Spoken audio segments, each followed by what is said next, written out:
পুরনো বোতলে নতুন মদ, এই যে আমাদের খাওয়ানোর চেষ্টা করা হচ্ছে, ভারতের লোকদের সরাসরি অংশগ্রহণ এখানে গণহত্যা সংগঠিত হয়েছে।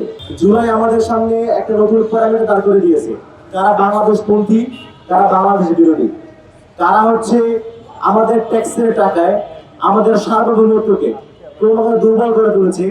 সেটা জুলাই আমাদের চোখে আঙুল দিয়ে দেখিয়ে দিয়েছে। জুলাই আমাদের চোখে আঙুল দিয়ে দেখিয়ে দিয়েছে তারা বিগত 16টা বছরে পাশের দেশে দাদাদের মদদে আমাদের সমস্ত অধিকার কেড়ে নিয়েছে, তারা আমাদের ভোটের অধিকার বাধ্যদের কেড়ে নিয়েছে। সেটা আমাদের চোখে আঙুল দিয়ে দেখিয়ে দিয়েছে জুলাই। এখন এগুলোর মূল হোতা আওয়ামী লীগ, এটা হচ্ছে আমাদের সবার সামনে পরিষ্কার। কিন্তু যারা হচ্ছে আওয়ামী লীগকে এই দক্ষিণ এশিয়ার সবচাইতে বড় সশস্ত্র সন্ত্রাসী জঙ্গি সংগঠনের রূপ দিয়েছে, সেই তাদের পিছনে হাত শক্তিশালী করেছে, সেই 14 দল তাদের নিয়ে কথা বলতেছে না। কিন্তু আমরা জনে ঐক্য, আমরা আজকে দাবি জানাচ্ছি, আজকে না আমরা সবাই কিন্তু দাবি জানিয়ে যাচ্ছি, এই আওয়ামী লীগকে এবং আওয়ামী লীগকে যারা আওয়ামী লীগ বানিয়েছে, হাসিনাকে যারা খুনি হাসিনা বানিয়েছে, এই প্রত্যেকটা কুলাঙ্গারকে বিচার আওতায় আনতে হবে। এই খুনি হাসিনা বিগত 16টা বছরে যাদেরকে সাথে নিয়ে আমাদের সমস্ত অধিকার কেড়ে নিয়েছে, আমাদের দেশের সার্বভৌমত্বকে দুর্বল করে তুলেছে, এই প্রত্যেকটা ঘটনা বিশ্লেষণ করে এই সমস্ত অপকর্মের প্রত্যেক অংশীদারকে বিচার আওতায় নিয়ে আসতে হবে। প্রিয় ভাইয়েরা, খুনি হাসিনা একদিনে খুনি হাসিনা হয় ওঠে নাই। খুনি হাসিনার পেছনে আরো অনেকগুলো গোষ্ঠী কাজ করেছে, আর অনেকগুলো ব্রেন রেখে চিন্তা করেছে। এই প্রত্যেকটা অংশ, এই জাতীয় পার্টি সহ যে সমস্ত কুলাঙ্গাররা বুদ্ধি দিয়ে, পরামর্শ দিয়ে, রাজপথে লোক সাপ্লাই দিয়ে হাসিনার হাত শক্তিশালী করেছে, তাদের বিরুদ্ধে কথা বলতে হবে।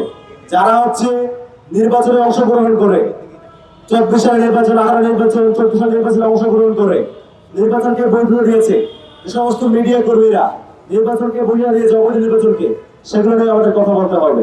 আজকে শুধুমাত্র আওয়ামী লীগ না, আওয়ামী লীগ যেই কারণে আওয়ামী লীগ হয়েছে, আমাদের দেশে রূপ বিশ্লেষণ করতে হবে। আমাদের বিগত প্রত্যেকটা বছরের প্রত্যেকটা অপকর্মের হিসাব আমাদের নিতে হবে। প্রিয় ভাইয়েরা, যে অপকর্ম, সেটা আসলে বলতে গেলে মানে দিনের পর দিন চলে যাবে, তাও শেষ হবে না।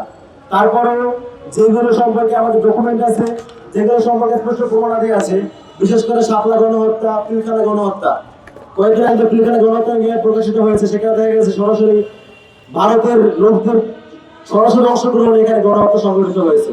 এই প্রত্যেকটা ঘটনা বিশ্লেষণ করে যারা যারা জড়িত সবাইকে বিচারকে নিয়ে আসতে হবে। প্রিয় ভাইয়েরা, শাপলার ক্ষত এখনো শুকায় নাই, ক্ষত শুকায় নাই, আমরা এটা বুঝবো না। এটা বুঝবো হচ্ছে যে মায়ের বুকের মারি, ট্রাকের চাকার তলায় পৃষ্ঠ ভাইয়েরা, যে শাহবাগী কুলাঙ্গার গুলো বাংলাদেশে বিচারহীনতা সংস্কৃতি দেখিয়েছে আমাদেরকে, বিচারহীনতার মধ্য দিয়ে মানুষদেরকে অন্যায়ভাবে হত্যা করেছে, হত্যাযজ্ঞ করে তুলেছে, তার বিরুদ্ধে আমাদের কথা বলতে হবে। আজকে দেশের অবস্থা খুবই টালমাটাল, সামনে নির্বাচন, খালেদা জিয়ার এই অবস্থা, এবং হচ্ছে বিভিন্ন এমবেসি লবিং এর মাধ্যমে যে রিফর্ম আওয়ামী আমরা শুনতে পাচ্ছি, যে কিছু কিছু কুলাঙ্গার, যেমন হচ্ছে এই যে শহীদ কাজটা, এই সমস্ত অপদার্থ এদের ধারে পা রেখে যে খুনি আওয়ামী লীগকে নতুন করে চক্রান্ত হচ্ছে, যে এই পুরনো বোতলে নতুন মদ, এই যে আমাদের খাওয়ানোর চেষ্টা করা হচ্ছে, রিফর্ম আওয়ামী লীগ, এই প্রত্যেকটা বিষয়ে আমাদের সচেতন হতে হবে। প্রিয় ভাইরা, ঢাকা থেকে আমরা দাবি জানাচ্ছি, সমগ্র বাংলাদেশের বুক থেকে মানুষকে সচেতন হতে হবে, যাতে করে যে আওয়ামী লীগকে আমরা জুলাইতে কবর দিয়েছি, সেই আওয়ামী লীগকে নতুন করে নাম দিয়ে হইলেও রাজপথে ফিরিয়ে আনতে না পারে। আমরা আজকে এই সমাবেশ থেকে এই সমস্ত প্রত্যেক ইনসিডেন্টের বিচার দাবি করছি। শাহবাগী, গোলাঙ্গার, মুজিববাদী, তাদের সম্পর্কে আমাদের ভাইরা বলে গিয়েছে, যারা তারা দেখেছে, সবগুলো বিষয়ে আপনারা সবাই জানেন, সবাই বুঝেন, কিন্তু দায়িত্বশীল জায়গা থেকে পজিটিভ রেসপন্স পাওয়া যাচ্ছে না।